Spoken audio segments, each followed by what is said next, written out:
everyone, I'm glad to be here. First, let me introduce myself. My name is Sansa Keon. My ID number is 604102058 and my group number is 60/23. Today, I'm proudly to present you the review of Beauty and the Beast 2017 in terms of feminism. Let's get started! Beauty and the Beast, Feminists of Thought. According to the Disney reality Beauty and the Beast into a feminist fairy tale, or is set or just post-folk and women work with a slight of Stockholm Syndrome thrown in, we drown beneath the furry facade. Emma Watson, its eponymous beauty, has been spiraling on social media for the hypocrisy of such unfeminism. Acts as having birth and being executive. This naturally rallies the right-thinking sister to Watson's defense and then to defend and applaud the anti-femme. But is it a stab? How feminist is it really? I drank it in some water to see if it would drown. Did witchcraft analogy does not stand up to court scrutiny. Move on. To continue the previous passage, let me start for the following topics as follows.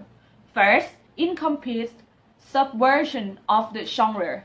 The main in this the early state piece of feminism is that Belle has a job, so escape the passivity and helplessness that has defined heroine since Disney and beyond.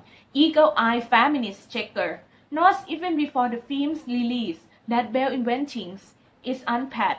So it's not a job, it's a hobby. I don't mind that. The future of work is automation, and even feminists will have to get used to finding a purpose outside the world of money.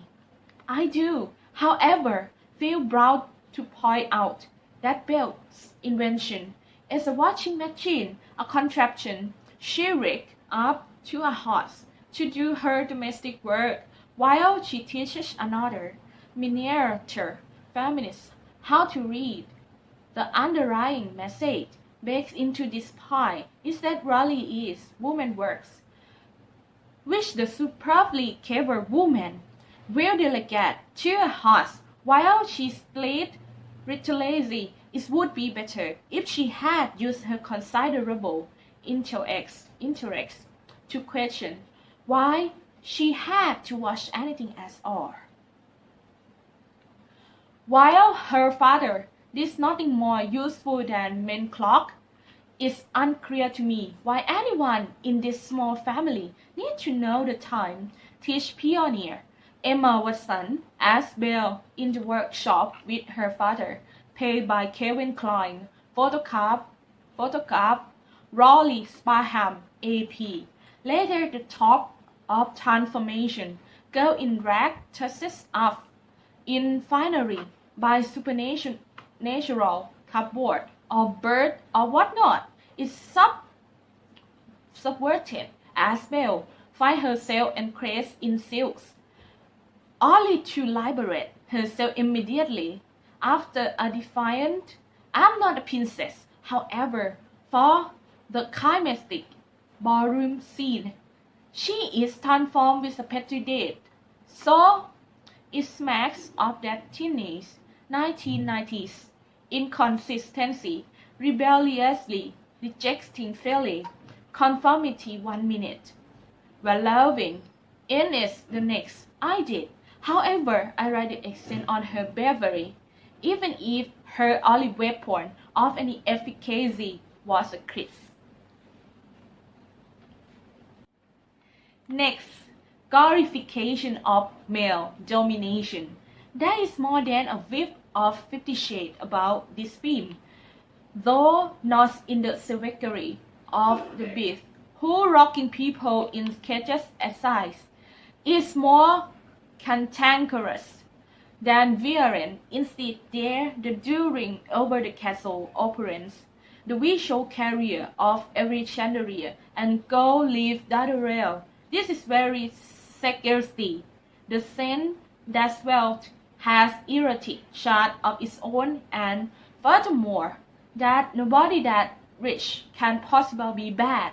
However, the books that kept coming back to me was not 50 Shades, but John Forrest's highest novella, The Collector, in which a butterfly enthusiast turned sexual predator kidnaps an art student and keep her in a cellar until, spoiler alert, she dies. The pneumonia is actually incredible hard to turn this story into equality, morality tales. The beast can release her. She can come back of her own accord. All kind of agency for the heroine can be felt in a key moment, but the core proposition is that it's possible to fall in love with someone who's holding you prisoner. It's not love, is it? It's Stockholm Syndrome. Stockholm Syndrome is maybe a fancy castle, but she's still a prisoner. Photograph, Raleigh Spyham AP. The Teapot, played by Emma Thompson, on the one-woman mission to start a card war. With her magnificency, weird, cockney accent, announced appearance, sacred. People say a lot of things in anger. It's up to us whether or not to listen. This is CBT reading of domination, where you take back your own power by choosing whether or not to respond to it. I'm not sure it's entirely whole for a person who stepped in a castle. Then surrenders filial relationship. The father is meant to be a bit useless. We know that he is descended from a long line of fairy tales, father placing their daughters in dire jeopardy because they simply had to steal a lettuce or a flower or some stupid spoon. Yes, it makes Belle Arden's love for him creepily illustrated by the anticipatory Dusty. She performs, guessing what tools he needs for his timepiece mendings before he even realizes he needs them, a bit uncritical and uncurious. They could have resolved this by making him 15 to 20% less at least. After that, the Great Resuna, where Belle's character should be, Beauty and the Beast reveal Emma Watson makes a perfect Belle in Sugar Rush Romance. 3 out of 5 stars. So, you take a classic heroine and you strip her of her stereotypes. She is no longer weak and pitiable, pleasing and emollients, cute and girly, but now you have to put some other stuff in there. And presto, she is an adventurer and a bookworm, a dreamer, a nurturer, a person who may not be able to pick a lock on her, but can definitely put her hand on a 2-4.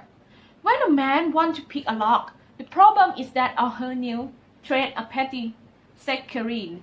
So she still read as a traditional heroine, just with bit missing. The opposite of damsel is this that it's not a damsel with a palm. It's a damsel with a scent of humor. Finally, palpable fears of ugliness is not an obvious feminist element, since it's the beast who support to be grotesque, never terrorist. I think we could all agree that the plot rather hinges on the ideas that people can be ugly without and beautiful within, which idea has implications for womankind generally, even if not for this particular woman, who is beautiful within and without. The problem is that Beast isn't beastly. He actually fabulously handsome. He could quite easily, in another film, be a hero whose superpower is being furry. He's much better looking as a beast than he is as a prince, which Belle explicitly references by asking him to grow a beard. Feminism aside is rather miss the point. Harry's superhero, then Steven is quite a handsome breed for the cover all-star Walt Disney Pictures. Therefore, watching this film as a feminism fairy tale is like listening to someone who claims to be able to speak German, then realizing that they have only mastered one phrase. They can ask for directions, but if you actually told them the way to buy knobs, there, be stumped, still hat off for trying. It's better to speak a tiny bit of feminism than no feminism at all. From this reveal, I think the points of Belle's character presenting femininity in Belle has gained a significant amount of intelligence over the year due to her love of books, which have provided her with an elevated vocabulary, an active imagination, and open mind. She is very confident and outspoken in her opinions, and seldom likes being told what to do. Despite all this, she doesn't have very many friends. Her smart and free-thinking attitude make her stand out from her fellow townspeople, who regard her as a little odd behind her beauty. Conclusion: Beauty and the Beast were released late in 1991 and released by Walt Disney Pictures, the 30th Disney animated feature film, and the third release during the Disney Renaissance period. It is based on the French fairy tale of the same name by Jean-Marie Le Pin de Beaumont, who was only credited in French dub, an idea from the 1946 French film of the same name directed by Jean Cocteau.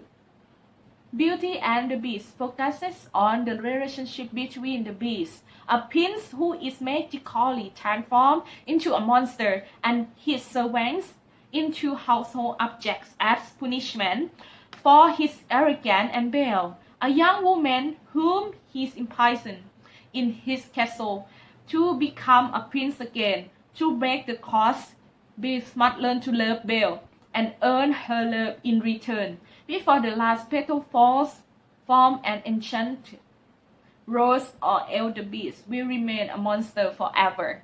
The end. Thank you.